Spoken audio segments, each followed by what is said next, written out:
اعوذ باللہ من الشیطان الرجیم، بسم اللہ الرحمن الرحیم۔ ناظرین محترم، السلام علیکم ورحمۃ اللہ وبرکاتہ۔ ایک بار پھر آپ کا خیر مقدم ہے ہمارے اسلامی باتیں چینل میں، اور میں ہوں آپ کا میزبان سید اصغر علی نقوی۔ امید ہے کہ آپ حضرات خیریت سے ہوں گے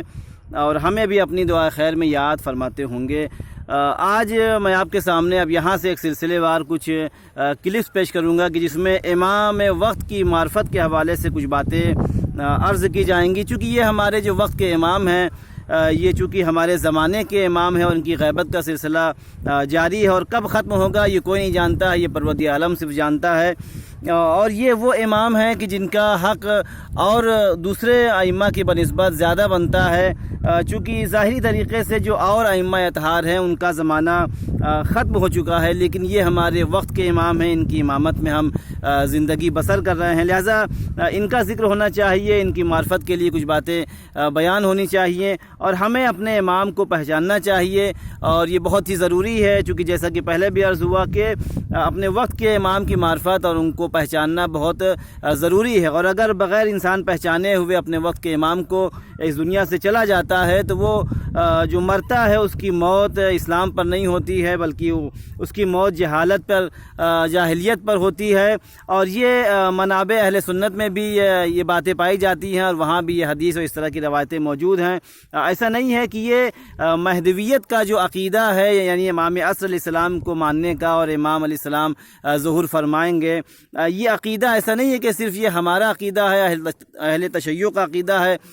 بلکہ اہل سنت حضرات بھی اس میں شامل ہیں اور ان کا بھی عقیدہ ہے۔ بلکہ یہ کہا جائے کہ نہ صرف یہ کہ اہل سنت بلکہ عالم اسلام کے علاوہ پوری انسانیت اس بات کی قائل ہے اور اس بات کا اعتراف کرتی ہے، اور اس بات کے اوپر اس کا ایمان اور اعتقاد ہے کہ آخری زمانے میں کوئی ایک ایسا شخص آئے گا جو لوگوں کو ظلم سے نجات دے گا، بربریت سے نجات دے گا، اور اس دنیا میں عدل و انصاف کا بول بالا ہوگا، اور وہ عدل انصاف کو قائم کرے گا، مظلوم کا وہ حامی ہوگا، ظالم کا وہ قلعہ کما کر دے گا۔ تو اس طرح کی باتیں ایسا نہیں ہے کہ صرف یہ ہم کر رہے ہیں، بلکہ ہر انسان ایک ایسے منجی کے انتظار میں ہے کہ جو آ کر اسے نجات دے گا، ظلم سے نجات دے گا، اور اس کے ساتھ عدل و انصاف کیا جائے گا۔ تو یہ اس لیے یہ کلپس پیش کرنا بہت ضروری ہے، اور وقت کی ہمارے ضرورت بھی ہے، اور ہمارے وقت کے امام کی خدمت میں خراج عقیدت بھی ہوگا، لہٰذا آپ ان کلپس کو لوگوں تک شیئر کریں تاکہ وقت کے امام کی ہمیں کچھ معرفت ہو سکے، اور معرفت ہو سکے